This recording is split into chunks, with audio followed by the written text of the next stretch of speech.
So there's the cloud network engineer that's managing the infrastructure that runs the CSP. And then there's like the cloud network engineer that would say build for enterprise, using the constructs and primitives in the cloud. So yeah. So which one or both are you kind of thinking about here? Tim, excellent question. Excellent question. So the one that I'm talking about today, and we can talk about the other one as well, the CNU Cloud Network Engineer or Cloud Network Architect. He or she is responsible for the body of work. Where is that body of work located? It starts from your edge device. On the on-prem side, whatever you have could be a router, could be a firewall. Usually that's pretty much the boundary that we define, all the way to the point where the cloud infrastructure engineer takes over. Welcome to the Cables to Clouds podcast, your one-stop shop for all things hybrid and multi-cloud networking. Now, here are your hosts, Tim, Chris, and Alex. Hello, howdy, good morning, good afternoon, good evening, wherever you're at. Welcome back to another episode of the Cables to Clouds podcast. My name is Chris Miles. I will be your host for today. And joining me as always is Tim McConaughey, everyone's favorite friendly face to see on this podcast. Today we have a really special one for you guys. We're going to be revisiting a topic that we've kind of talked about a little bit, but we wanted to bring on a blockbuster guest to kind of talk about this topic. And if you're not familiar with Cam, he's pretty prominent in the world of cloud engineering. I think he's one of the first people I've seen giving talks and things like that, talking about specifically cloud network engineering. So Cam, really excited to have you on to discuss what it takes to be a cloud network engineer. So before we hop into it, I'll give you a minute. Why don't you go ahead and introduce yourself to the audience? Awesome. Thank you so much, Chris. And thank you so much, Tim, for having me today. So yeah, as you mentioned, my first name is Cam. And I've been in this field for about 24 years. And right now with Oracle Cloud, I'm responsible for the network engineering on the pre-sale side. My teams are responsible for anything networking, and team members are located in India, Europe, US, East, West, and Central, helping thousands of customers. Very happy to be here. Awesome. Yeah, thanks for joining us. So yeah, let's not waste too much time. Let's get into it, right? So we kind of started this whole podcast talking about cloud network engineering, and our specific journeys into the realm. So for the listeners today, I think we want to get into how exactly do you become a cloud network engineer? We've talked about this a bit in the past, but we want to expand upon it and kind of give a new fresh take on it. Now that we've seen the career grow quite a bit since then. So let's start off with the definition, right? So what is a cloud network engineer, and how are they different from a traditional network engineer? That's a great question, Chris. So to answer that question, let's just go back to maybe the 90s, right? In the 90s, we had a job title. I'm pretty sure some people remember that: network admin or network administrator or system administrator, right? That person would be responsible for pretty much anything. He would do the printers, servers, clients, even sometimes cables. You had storage. He would also configure the storage and pretty much anything IT related. Well, the world changed. Toward the end of the 90s, now you have the world of Active Directory, so another identity system. Early 2000, if you look at the job descriptions, you will see a little more toward the networking world, and you will see networking keywords showing up. Now you have more IGP and some BGPs. And on the WAN side, still we have a lot of ATM and T1, frame relay. I remember when I failed my first CCIE service provider. That was an ATM exam. So we configured ATM interfaces. I spent a lot of time on LS1010 and platforms like that. That was early 2000, kind of mid 2000. You can see our identity is shaping and forming. So now you have a lot more going on the WAN side and LAN. On the WAN side, of course, Cisco released Cisco WAS. A lot of countries, including Australia. Back when I was in Australia, that was a very, very popular platform. alongside Riverbed, of course. And MPLS started takeover, and on the LAN side, we had quite a few new technologies. Back then, we had OER, which later became performance routing. This was the world in 2000. So as you see, the job description is kind of changing. And the official title of network engineer or senior network engineer now is being created. Into 2010, now you have a little bit of automation. Before that, people would do automation using things like Perl. Now, 2010, 2011, 12, now you see a lot of Python coding and automation.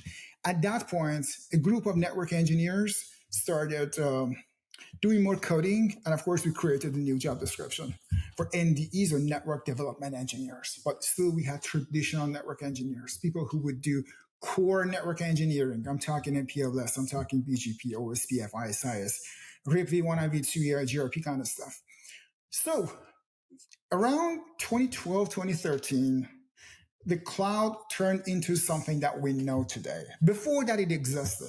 The concept existed. There were early editions of that. But 2012 and 13, specifically March 2013 timeframe, very important because that's around the time where private cloud, virtual private cloud, the general term, AWS has a VPC, and of course, it's related to that. That was born. And that's pretty much the same time that I joined Amazon. And very interesting time. So 4 or 5 years later, during that time, now if you look at the job descriptions, you can see you have more and more cloud-related keywords in your network engineering job titles. Toward the end of 2010, closer to 2017, 18, and 19, now you have networking people with a lot of cloud expertise, and it's a pretty hot topic. So today, 4 or 5 years later, it has become a thing. So it is possible to just put up a job out for a CNE or cloud network engineer and look for people who do network engineering in the cloud. That's how it was born, how we got here where we are today. Hope I answered your question, but a lot of more details. I'm pretty sure we're going to cover this as well.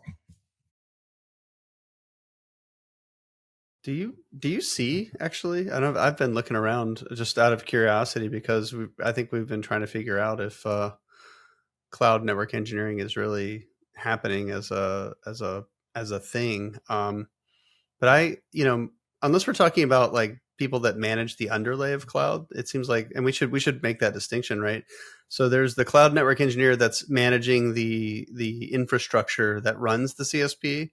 And then there's like the cloud network engineer that would say build for enterprise, using the constructs and primitives in the cloud. So yeah. So which one or both are you kind of thinking about here?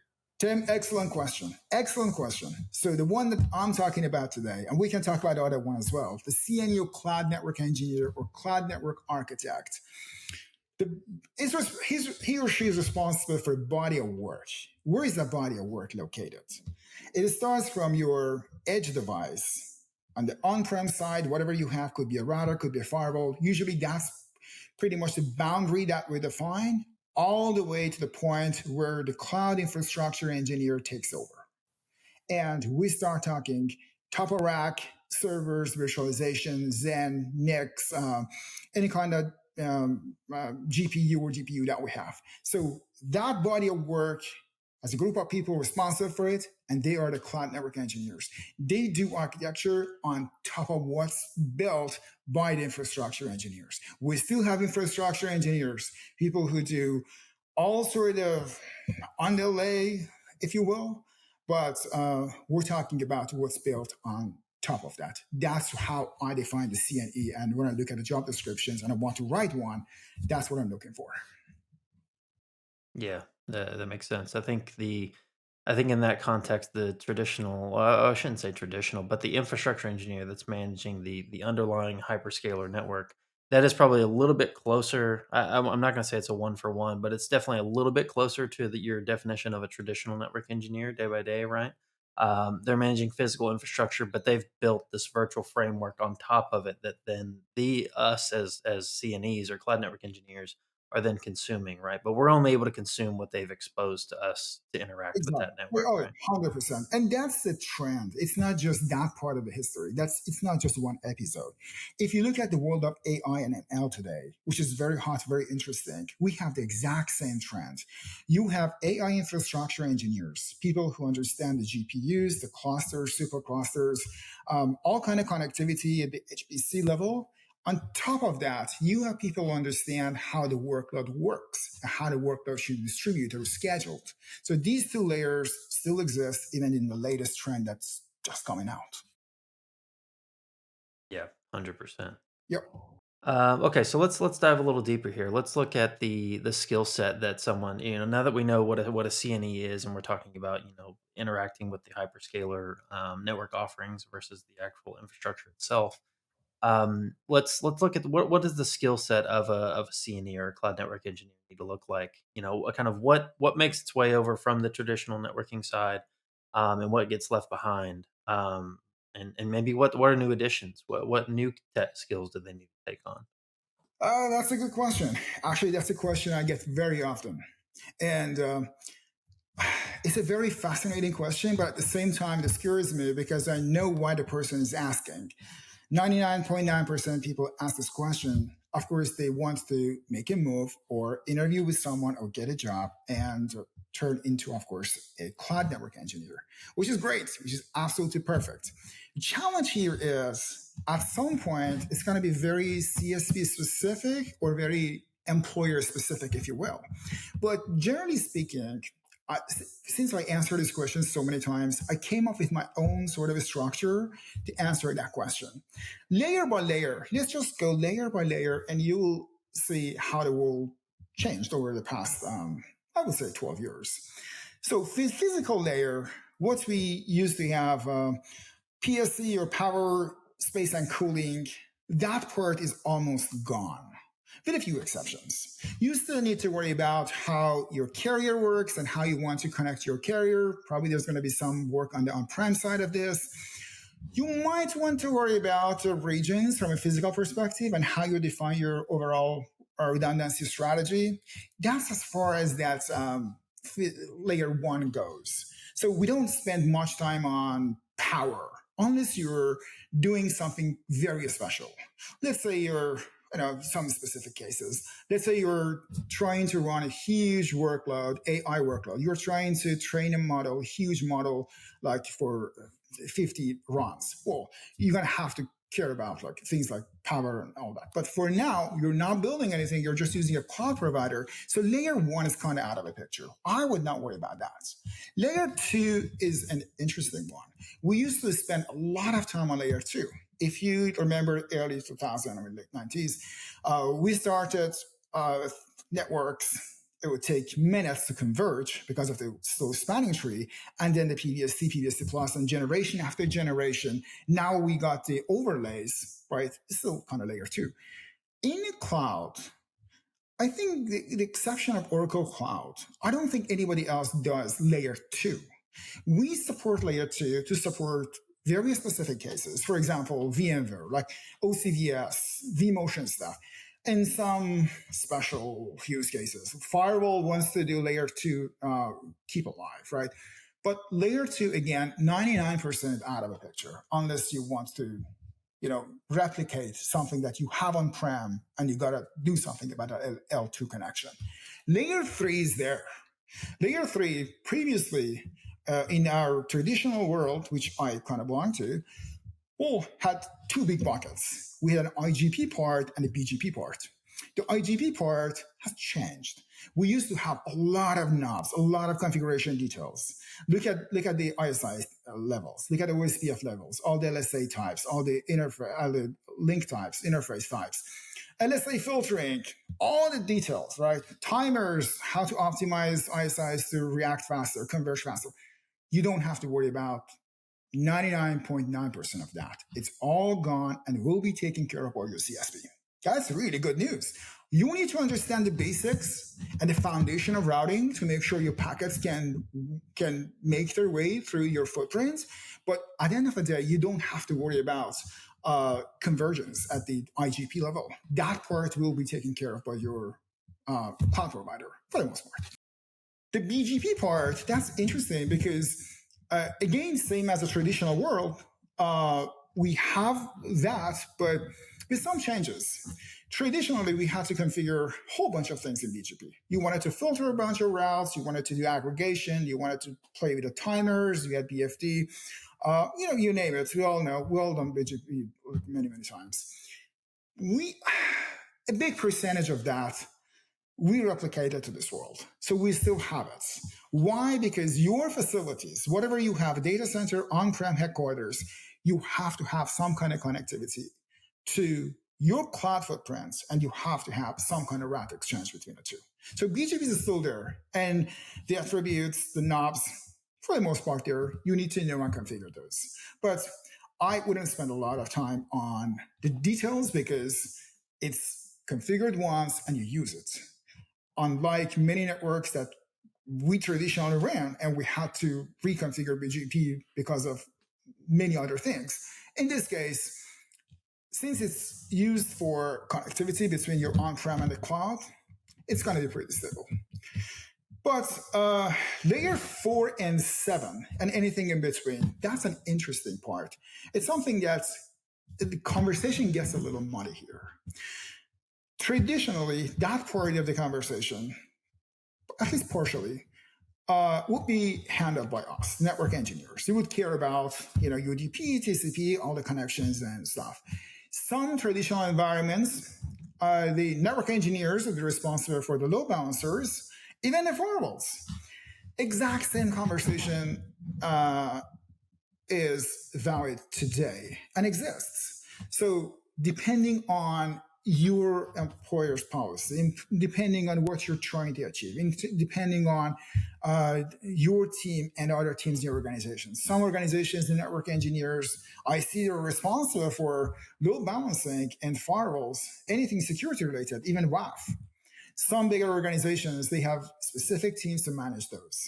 So all these technologies from layer 1 to layer 7, some of them are gone, some of them stay, some of them a little bolder than others, but we can talk about the specific cases. All in all, there are really good resources out there. We will talk about those, but pretty much 60-70% of networking, we replicated, we carried over, and 30% we kind of left it on prem. And I hope I don't have to see them in the cloud. So something interesting that I had to think about when transitioning myself, and it's something you talk about, like, how you leave a lot of the nerd knobs and the bells and whistles back on-prem, and kind of hand over the keys, if you will, to the provider. Something that I found actually more challenging than I expected when doing this transition was having to design networking to be less what's the word I'm looking for? A lot less resolution, kind of the Fisher-Price model of the abstraction, the Fisher-Price model of networking, where it actually becomes, in some ways, a little bit more challenging depending on what you're trying to accomplish, because you have to use it using the tools that you're given. You have to. So, yeah. That's 100% true. I talk to a lot of cloud customers, and I totally feel that. It's 100% true. Especially it becomes really, really bad when you try to replicate your topology, your architecture, and build the exact same thing with that mindset now in the cloud. So that's most cases that's not going to work. But if you have the cloud native mindset and you can translate the two, one to another, you can come up with really smart solutions. But you're right. You are giving up part of the control to reach that level of abstraction, which helps many customers. Yeah, I think we've kind of touched on this in the show before, but I think, when we talk about migrations to the cloud, like, no one's doing it because the networking is best of breed, right? It's not that it's top tier. Which, when you look at the underlying components, when you look at from an infrastructure perspective, the core network that the hyperscalers have built across the globe is amazing. Like from a network engineering perspective, it is truly amazing. However, what is exposed to the enterprise portion of who's consuming that, it does feel a little bit like, it's like you're like, oh, you guys, you can't even do this BGP community, things like that. There's very rudimentary things that we've had in networking for 20 plus years that aren't yet supported. But I think that kind of comes back to what you were talking about with as you went through layer by layer, the technical debt, right?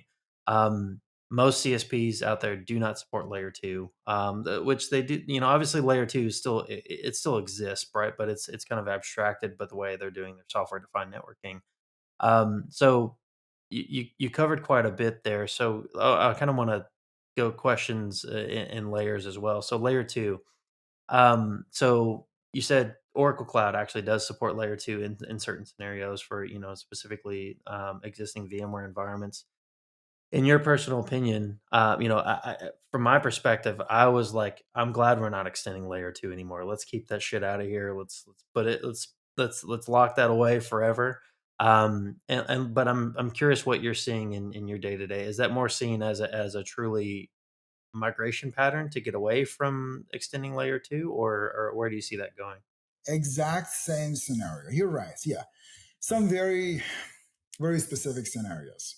Those cases, uh, yeah, we still support some kind of layer two, especially VMware, but all the other cases, we're kind of cracking down on exceptions. So if you Google, you'll come across blog posts that we put together back in 2021. I think. Yeah, 21.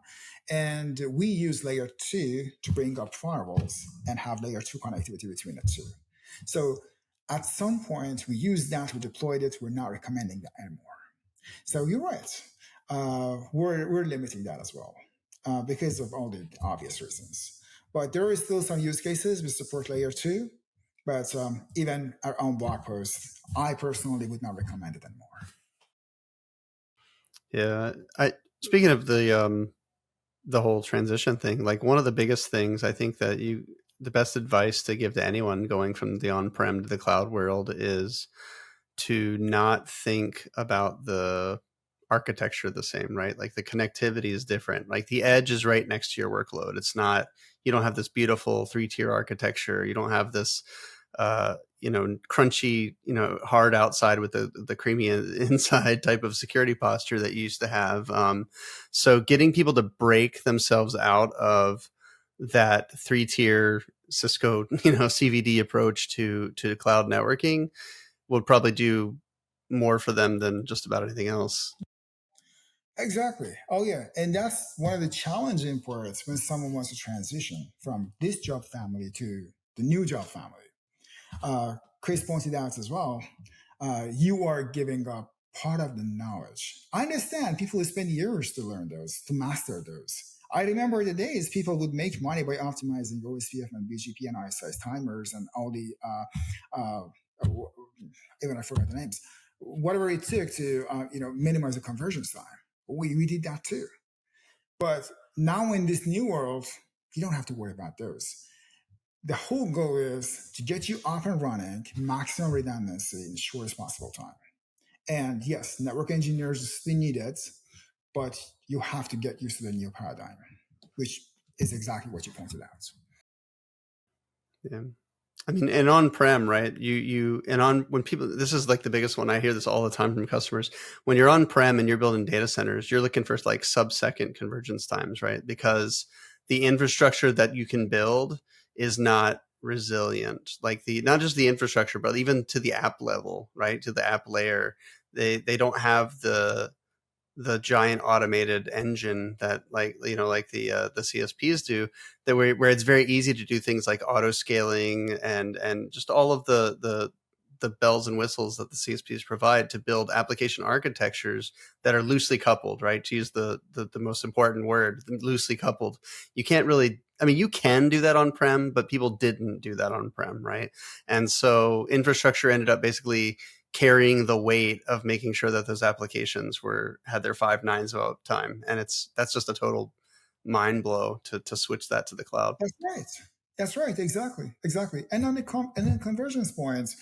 I mean, keep in mind these days we are approaching 1 to 5 microseconds. No on-prem network, some exceptions, could conversion 1 to 5 microseconds. We're building those clusters and superclusters for AI workload, for ML workloads.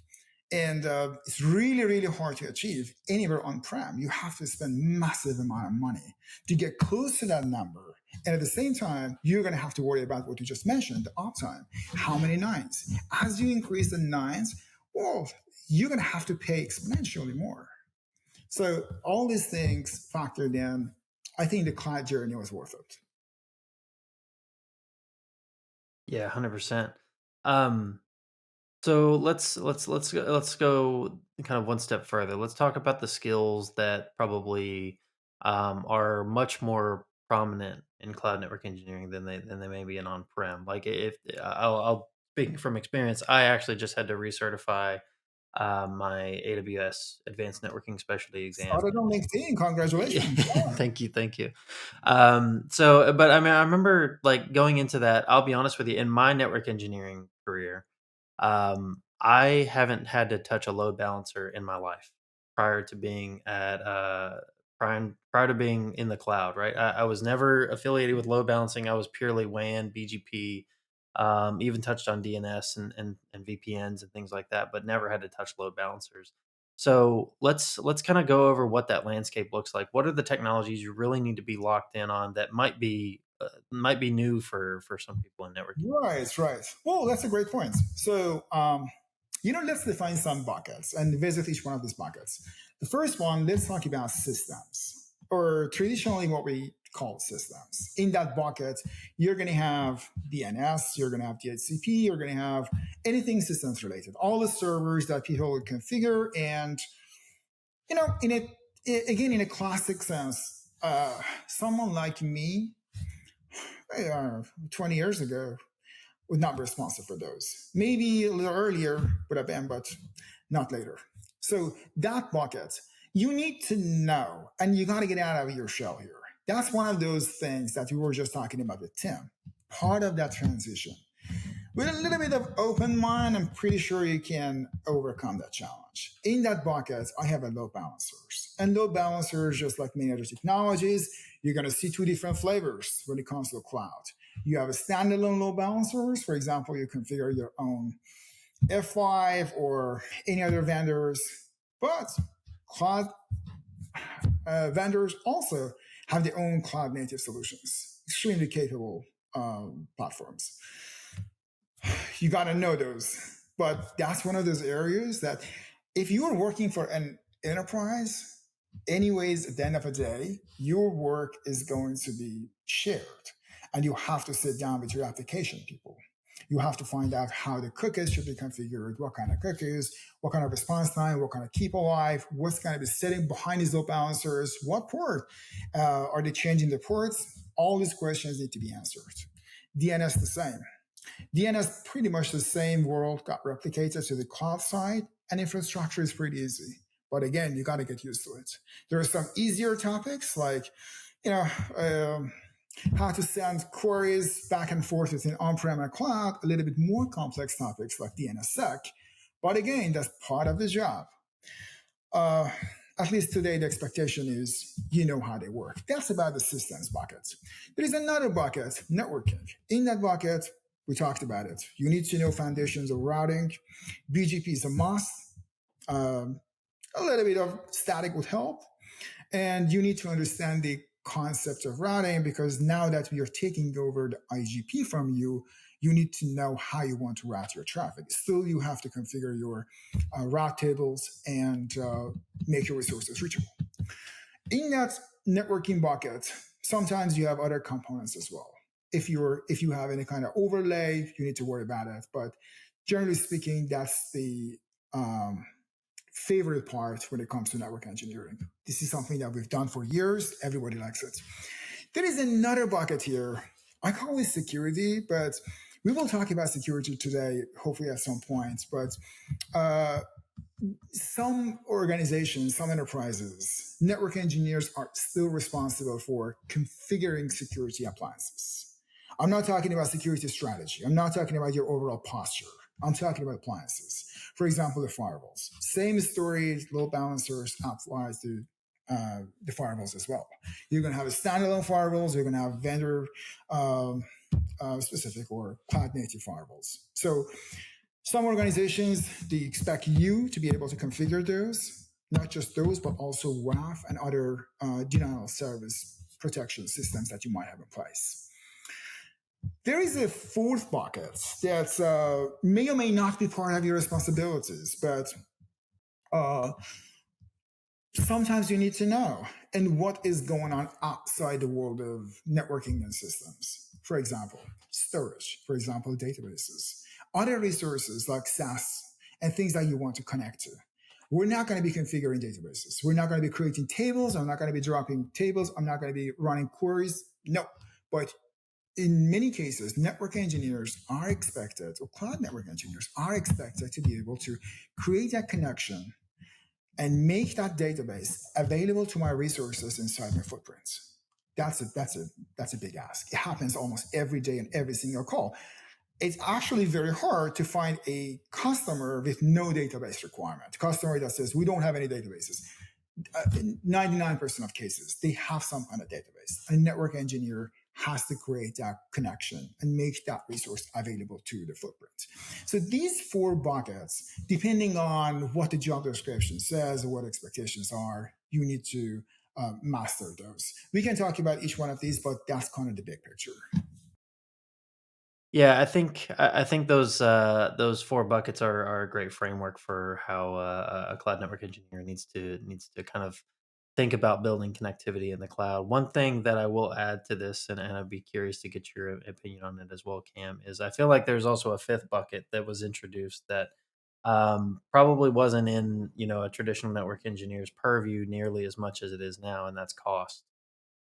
So we've introduced this idea of paying per Oh gigabyte yeah. on a lot of transactions, right? So how much do cloud network engineers need to be cost aware, in your opinion? Well, that's a great question. I missed that because I work for a CSP. I don't charge myself. But to answer your question, network architect or a designer, cloud network architect, cloud network designer, one of the very first things, exactly when they're talking thinking, redundancy, uptime, all these things, they need to consider is cost. And huge difference between a well architected and designed footprint and something that you just slap together.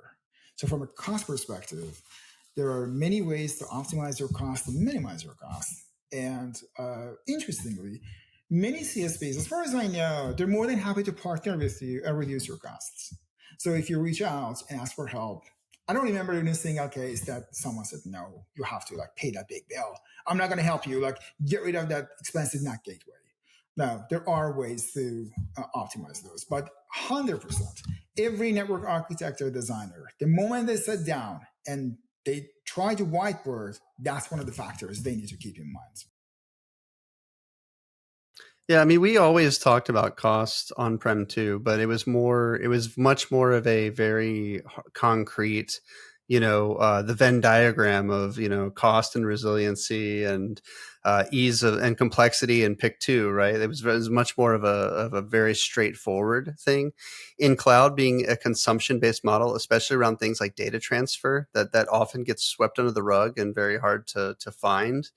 When you go back to try to, when the FinOps people are coming to you and saying, why is it costing so much to do this? It can be hard to trace that back. And I'm not throwing this at the feet of the CSPs and saying like you guys intentionally make it hard or whatever. I'm just saying it's that model, that consumption-based model of data movement is extremely hard to unravel. Exactly. That's very true, especially as you increase the number of users and the variety of the services. Let me ask something interesting here. Some part of your audience might like it. There are some services, every CSP has it. I'm not talking about any specific case. There are some services that an outsider could start consuming by sending junk traffic, and they can make you pay. Oh, like the S3 thing that just the Amazon just closed up, where people were finding unlisted on S3 buckets and stuff. There's a long list of those. You have the DNS, you have all sort of storage. So yeah, that's at least this level of concern never existed. Probably, I don't know. I mean, if you in that world, if I wanted to be worried about something, maybe bandwidth. Someone is trying to saturate my circuits, but I, I usually in the morning when I woke up, I would not think about my web server and someone's browsing like too many web pages. But all those things now you need to be mindful of those. Keep an eye on your costs. Architect in a way that people cannot surprise you or minimize those opportunities. And of course, partner with your CSP and look for opportunities to minimize your costs. Once again, goes back to well-architected environments. If you ask a junior person to design an environment, he or she might grab a bunch of NAT gateways, a bunch of other gateways, just put them together. Yeah, things are gonna work. Just like the traditional CCIE exam, you're gonna have end-to-end ping. Yeah, right. It's gonna work. But now going back to Chris's point, someone has to pay. And there's a huge difference between that architecture and something that you design with cost as a factor of mind. So yeah, it matters.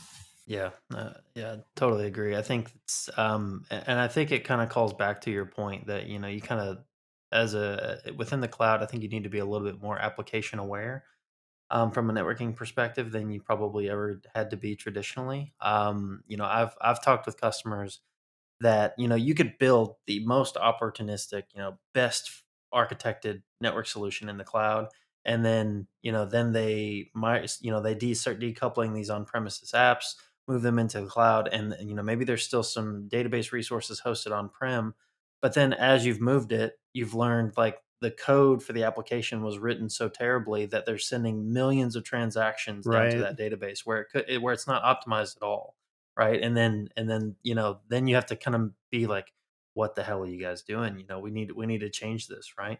That's a really good point, Chris. And I'm not sure if we're going to have time today, but that is one of the multi-cloud challenges. So in the next couple of years, maybe a few years, you're going to hear this multi-cloud term a lot. And as people are moving toward a multi-cloud world and trying to connect different clouds and one workload here, the other one here, trying to split things apart, you're going to have challenges with those apps.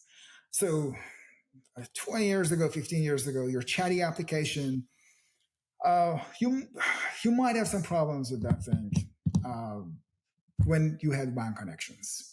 And then we started using WAN optimizers for those. Today, any of those applications, if you're or databases, when you're trying to split those and implement any kind of multi-cloud, you have to take them into account and potentially, resolve that issue before splitting that, or put them in one cloud and just, get rid of that chatty conversation or chatty channel between the two resources.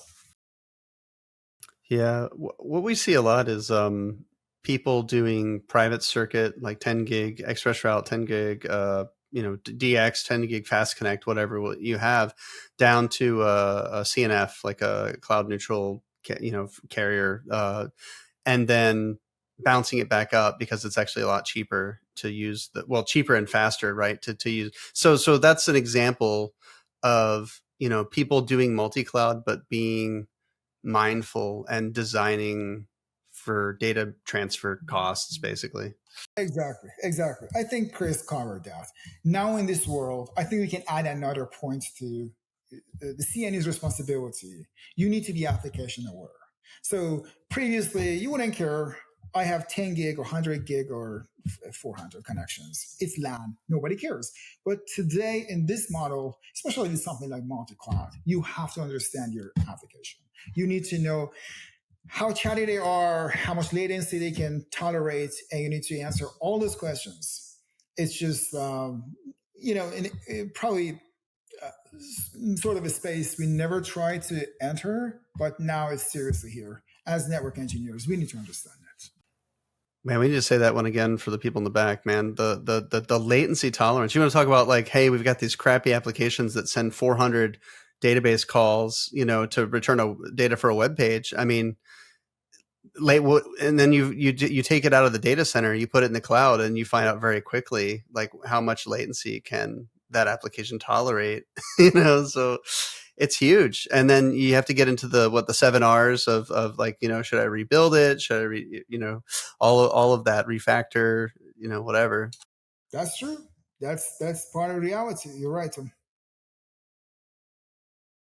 Yeah, 100%. I know as much as I really want to go deep and talk about security and talk about multi-cloud and things like that, I think probably what the next thing we should do is probably pivot and let's give the listeners some action items, some places to go from here. So if you really wanted to be a cloud network engineer, what does that landscape look like? Because I will say I've seen on LinkedIn, I definitely see more cloud network engineer positions popping up here and there, which is a promising sight. But like, what kind of companies need dedicated cloud network engineers? Whereas cloud network engineering just kind of a baked in function into the traditional network engineer job posting. How common are you seeing completely dedicated positions for that?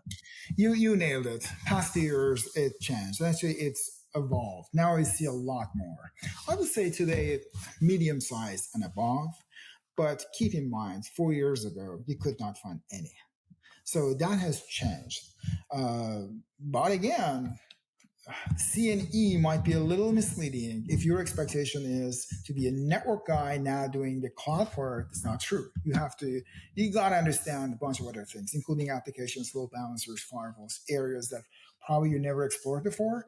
But definitely, I see a lot more job ads on LinkedIn for CNEs. Not to mention Kubernetes is stepping into the realm as well, which is makes That's another great example. Exactly. Oh yeah, Kubernetes. So let's actually talk about it for a second. So in the world of Kubernetes, if you go to any cloud provider, as usual, the two different types of services. You can build your own, or you can use one of their pre-made services. In both cases, we still need network engineers for the connectivity part. You're still going to have your load balancers. You need to worry about security. You're going to have name resolution for those, and probably some other things. Might be database connectivity, might be some kind of storage connectivity. All kind of connections, these still exist. From my perspective, I mean, there's a little difference from a network engineering perspective when I look at a container and I look at a VM. I mean, 90% of services that I need to provide kind of the same, but yeah, the specific details might change. So it's again one of those things that you cannot cross off and say it's part of the app's responsibility and some app guy is going to do it. There's a lot of connectivity on the Kubernetes side, any kind of container you want to use that you have to understand, and at the end of the day, it's going to be part of your responsibilities. So yeah, that's actually a really good example. I forgot. I wish I'd talk about it, but thanks for reminding me. All good. I think we could probably go for 5 hours on this thing if we really wanted to. So Kubernetes is that's a whole thing. So yeah, I guess that being said, where in your opinion, what would be your tips for someone, traditional network engineer, wanting to get into the cloud space? I mean, we've already kind of touched on multi-cloud, which kind of adds a new paradigm to what we're talking about. But what would your advice be to someone looking to get into it? Are you saying you focus on one CSP and go from there, or kind of focus on the technology pieces? Where would you direct them? Sure, yeah, that's a good question. If you have the foundation, let's say you're a network engineer with 5 years of experience. You're not super seasoned and you're not starting fresh off college. 5 years of experience. Probably if you look at the work I've done in the past, you notice I spent a lot of time on certifications, not just taking those, writing about them, blogging about them, books, and creating one certification. I helped one of the teams to put together our networking certification. So that's a really good way to get it started. Some people might not like it, but still, after all these years, I got my first cert in 2001, two, I think. Yeah. Still, after all these years, I think that's the structured way to approach a technical topic in a field of IT. You might say, I don't care about the cert, the knowledge matters. Yeah, that's true. I mean, it could be true, partially true. But most people who created the certs, they also created a very well structured training program. Some kind of program that you enter, you know what you're going to go through, and you know what the output is going to be. We have that. AWS has it, GCP, Azure. All cloud providers today have that kind of education program that you enter with that basics of networking knowledge. And once you're certified, or even if you fail, you're going to have a really good understanding of different services. So that is how I would approach it. I'm not going to, like grab 10 or 5 random books or videos. Let's watch a little here, a little there. That's step one. Step two, as you want to learn more, I talk about this a lot. Actually, I wrote about this a lot too. You got to get used to reading technical documentation. That's something that we did. I know, Chris, you also work for Cisco. Back in the days, we would spend hours on configuration guides. You would grab the configuration guide for code 11, for 12, for whatever that code was. People would actually go through the configuration guide line by line, read them, sometimes memorize them.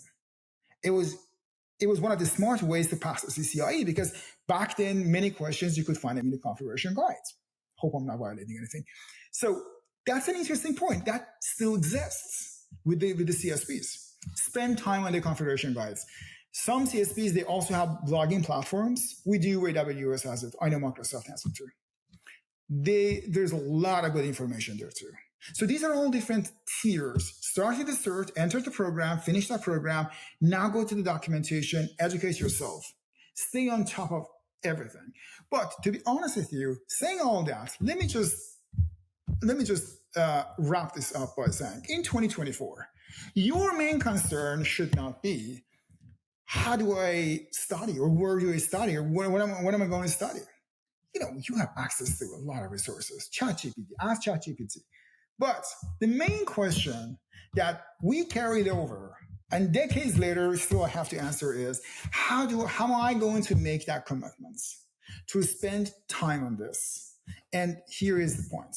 If you are willing to put in 30 minutes a day minimum, ideally 1 hour a day, for the rest of your professional life, you're going to be top-notch, you're going to be safe, you're going to be employed, and if in case you lose your job, you're going to be back on market very quickly, you're going to find a job. 30 minutes a day. Spend time, educate yourself. But if somehow the paycheck tricks you, that I have this safe job, I don't have to educate myself, I don't have to learn anything, that is not how this world works. At least the world of IT, network engineering, no exception.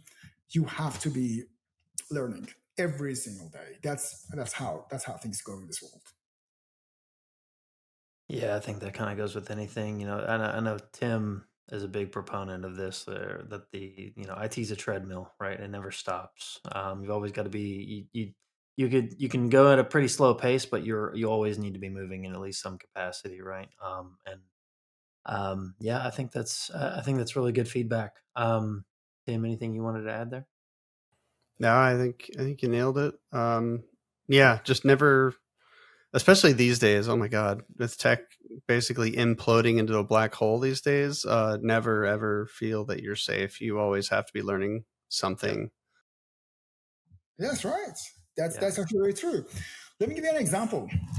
A couple of days ago, a friend of mine texted me, and we were talking about things that I was about to study. I was trying to test something, and there's an interesting case. Actually, if you want, I can show you what I was testing.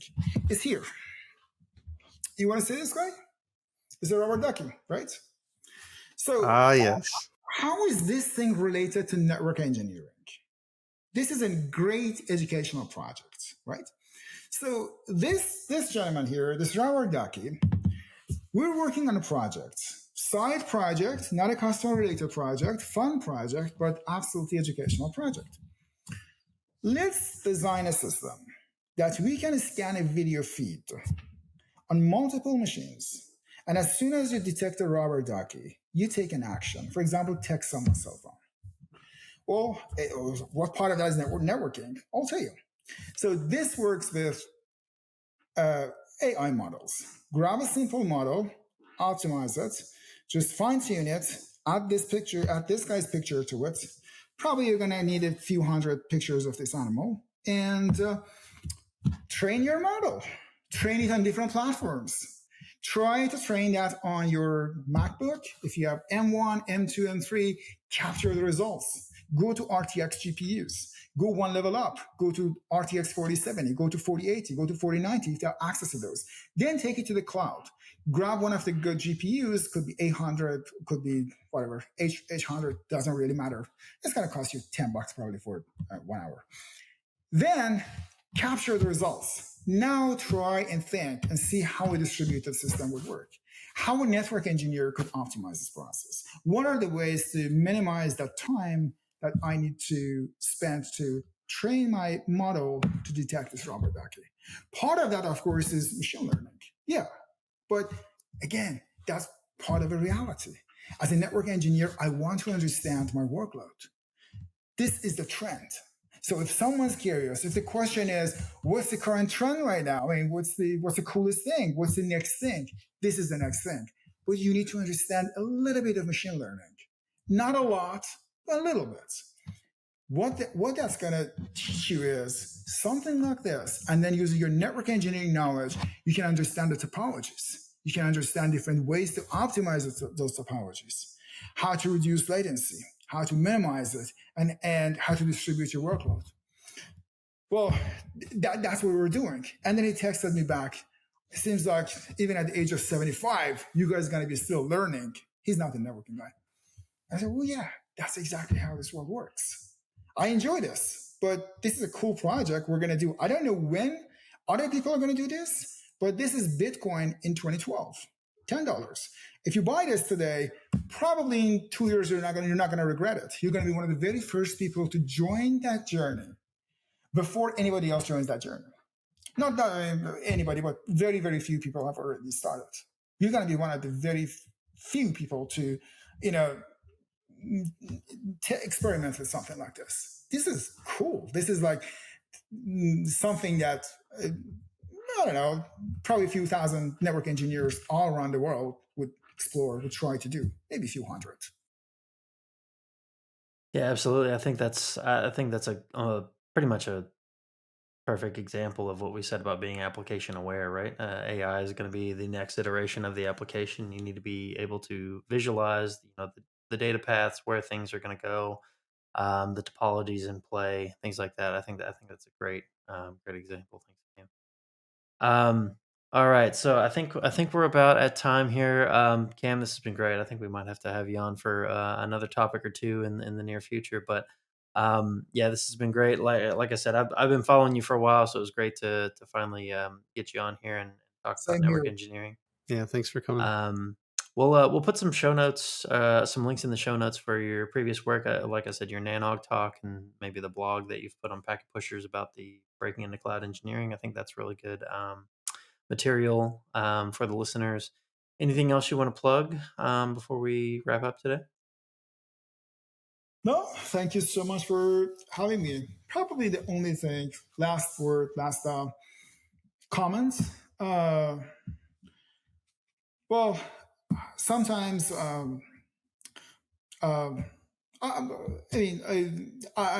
do give talks and people ask questions. One of the questions that people usually ask is, what was the best piece of advice anyone ever given you? In my case, let me ask the question and then answer it myself. In my case, was just one thing: be curious. As an engineer, I'm not saying network engineer, I'm not saying cloud network engineer, I don't want to be specific. As an engineer, you have to be curious. If you're curious, you're going to be successful. I'm not saying I'm successful or anybody else. No. If you want to be, you have to be curious. As soon as you hear something, grab your phone, Google that, put it in ChatGPT, find out what it is. Find a couple of real world scenarios about it. Any keyword, do not let one single keyword pass without you checking it out. That way, you're going to be on top of everything very soon. So that's the probably final word. Someone taught me that. I enjoyed it for so many years. I did my best. I'm not saying I succeeded, but I tried my best. And I would love to pass this on to other engineers, especially younger folks. But thank you so much for having me. It's great talking to you. Awesome. Yeah, I think that was a great closing sentiment. So we'll leave it there. So thanks everyone again for listening to this episode. If you enjoyed it, please like and subscribe, all that jazz, and share it with a friend. And we just want to be involved in the community and things like that. So if you have any feedback, please reach out to us. We'd love to talk. But with that, we'll take it away, and we'll see you next week. Alrighty, bye. Hi everyone, it's Tim, and this has been the Cables to Clouds podcast. Thanks for tuning in today. If you enjoyed our show, please subscribe to us in your favorite podcast catcher, as well as subscribe and turn on notifications for our YouTube channel to be notified of all our new episodes. Follow us on socials at Cables2Clouds. You can also visit our website for all the show notes at cables2clouds.com. Thanks again for listening, and see you next time.